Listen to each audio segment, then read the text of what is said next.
सहस्रशीर्घः पुरुषः सहस्राक्षः सहस्रपातः स भूमिगुं सर्वतः स्मृतवात्यतिष्ठदशाङ्गुलं नारायणाय नमः शाम्ब सदाशिवाय नमः ग्लौंगौर्यै नमः गंगणपतये नमः।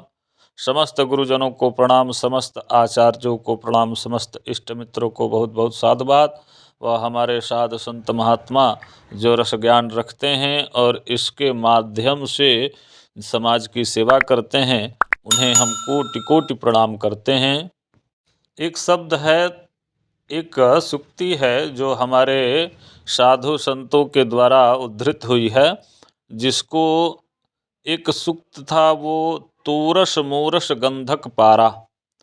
तो तोरस शब्दस्य किम अर्थः, मोरस शब्दस्य किम अर्थः, ये दो चीज़ क्या हैं, आप में कोई जानता हो तो बताने का कष्ट करें।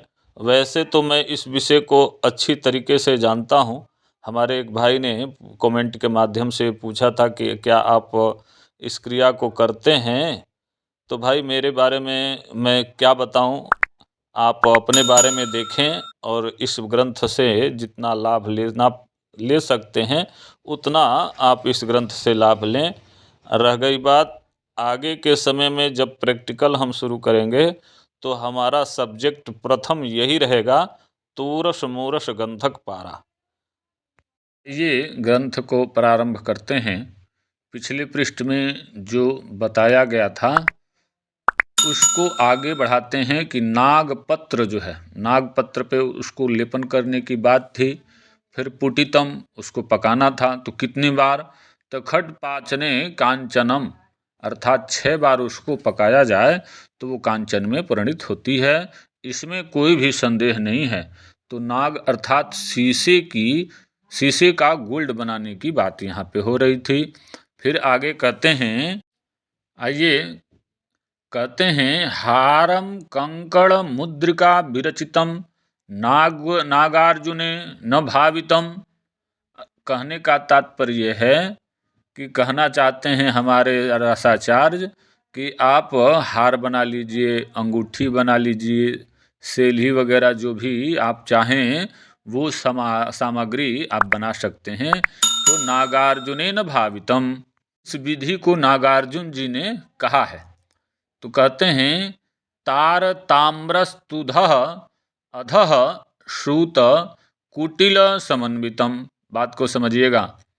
तार यानी कि चांदी, ताम्र मतलब तामा, तुद अधः उसके नीचे, श्रुत कुटिल समन्वितम, कुटिल के साथ में, कुचिला के साथ में उसको पारे को वहाँ पे रख देना चाहिए। उसके ऊपर से तांबा और चांदी इत्यादि रख देना चाहिए। फिर आगे कहते हैं, धमितम चैव मूसायाम त्रिवारम कनकम भवेत। अब यहाँ कौन सी बात छिपी रह जाती है और आपको किसके पास दौड़ने की आवश्यकता रह जाती है।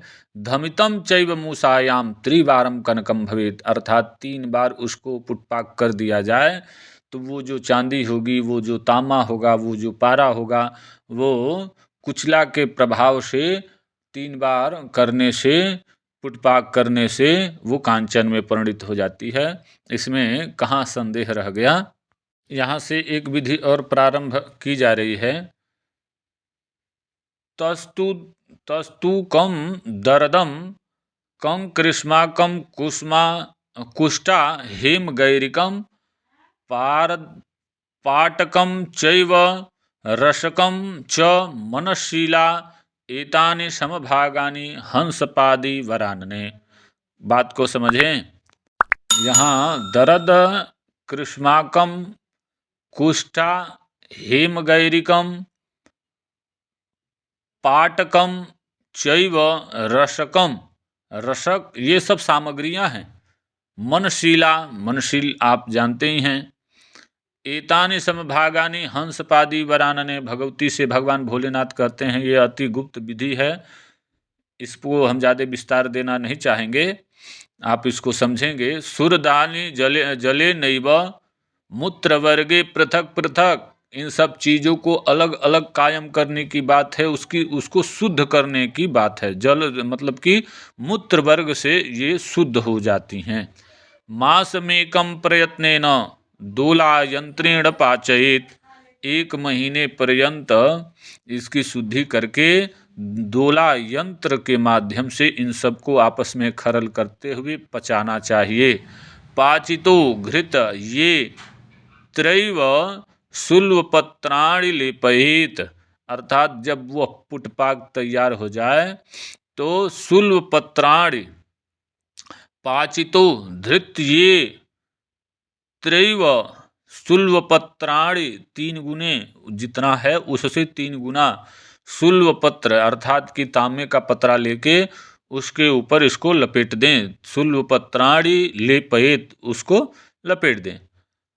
आनम दत्वा समासेन चतुर्थांशेन कांचनम दत्वा, अर्थात उसमें उस जितना आपने लिया उसके चौथा मतलब मामूली भाग, चौथा भाग जो है, 1 भाग मान के चलें कि उसमें कांचन गोल्ड बीज ऐड करने की बात है। त्रिधा भवेत सम्यकृत सर्व कांचनम भवेत, अर्थात इस पूरे पूरे प्रोसेस को करने के लिए ये पूरी ये लंबी विधि है, लेकिन ये 100% काम करने वाली चीज़ है। इसको आप पुनः समझेंगे। पूर्व में जो कही गई सामग्रियां हैं उनको इकट्ठा करते हुए सुरदाली के जल से और मूत्र वर्ग से उनको अलग अलग भावना देने की बात है। कितने दिन तक? तो 1 महीने तक। फिर कहते हैं प्रत्नेन दोला यंत्रेण पाचयेत, पुनः उसको दोला यंत्र में पचाना चाहिए, पकाना चाहिए। पाचितो धृत्य, उसके जितना है उससे 3 गुना, धृत्य त्रैव, 3 भाग, 3 गुना अधिक शुल्वपत्राणि लेपयेत, उसको शुल्वपत्र पे यानी कि तांबे के पत्रे के ऊपर उसको लपेट देना चाहिए। आनम दत्वा समासेन चतुर्थांशेन कांचनम, अर्थात उसमें 1 भाग जो है बीज रूप में आपको कंचन भी यानी कि गोल्ड भी मिलाना चाहिए। दत्वा त्रिधा भवेत सम्यक कृत सर्व कांचनम भवेत, ये सारी सामग्रियां जब पुटपाक में आप इसको पुटपाक करेंगे तो ये सारी की सारी सामग्रियां जो है वो कांचन में, गोल्ड में परिणित हो जाएंगी। इसमें कहीं भी संदेह नहीं है। आगे पुनः एक विधि बताई जा रही है। नीलांजनम तथा तीक्ष, यहाँ तीक्ष्ण है, तीक्ष्ण लोहा, तीक्ष पंचभागेन टंकणम, उससे 5वां भाग जो है वो बोरेक्स ले लेना चाहिए, सुहागा। गंध चूर्ण चूर्ण समम धमातम, अब उसके बराबर मात्रा में गंधक जो है शुद्ध लेके उसको धमातम, धमाने से नागम भवति शोभनम, ये जो है अपना शीशा ये भस्म रूप में मिलता है। तो बात को आप बड़ी धैर्यपूर्वक समझने का प्रयास करेंगे। फिर कहते हैं धृते तैलेन तथा क्षिप्तम सर्वदोषान विवर्जयित, किसके लिए कहते हैं? घी में, तेल में इसको क्षिप्तवा, अर्थात जो अपना जो नाग है, जो शीशा है, वो घी में, तैल में अगर जो उसको बुझावा दिया जाए तो सर्वदोषान वर्जयित विवर्जयित, अर्थात सभी दोषों से मुक्त हो जाता है अपना शीशा, जिसको हम तेल में और घी में बुझावा दें। धमेतम त्रेन योगेन हेमम भवति शोभनम, उसी नाग को, उसी शीशे को जब इस विधि के द्वारा अगर जो 3 बार पुटपाक कर दिया जाए लपेटते हुए, तो वो हेमम भवति शोभनम यानी कि कांचन रूप में परिणित हो जाता है। ये शीशे का एक फॉर्मूला बताया गया है भगवान भोलेनाथ के द्वारा। आप लोग इसको बार बार जब समझेंगे, पढ़ेंगे, तब बात समझ में आएगी। इतनी जल्दी बात समझ में आने वाली नहीं है, बहुत प्रयास करना पड़ेगा तब बात समझ में आएगी। अतिशय रगड़ करे जो कोई अनल प्रगट चंदन से हुई, आप लोग अपना ख्याल रखे रहें। और चैनल को सपोर्ट करते रहें, कमेंट इत्यादि करते रहें, तब जाके हमें बल मिलेगा और पुनः मैं नया नया ग्रंथ लाने का प्रयास करता रहूँगा। और अगले पृष्ठ में, यहाँ पृष्ठ समाप्त हो रहा है, अगले पृष्ठ में पुनः आप लोगों से मुलाकात होगी। तब तक के लिए हर हर महादेव।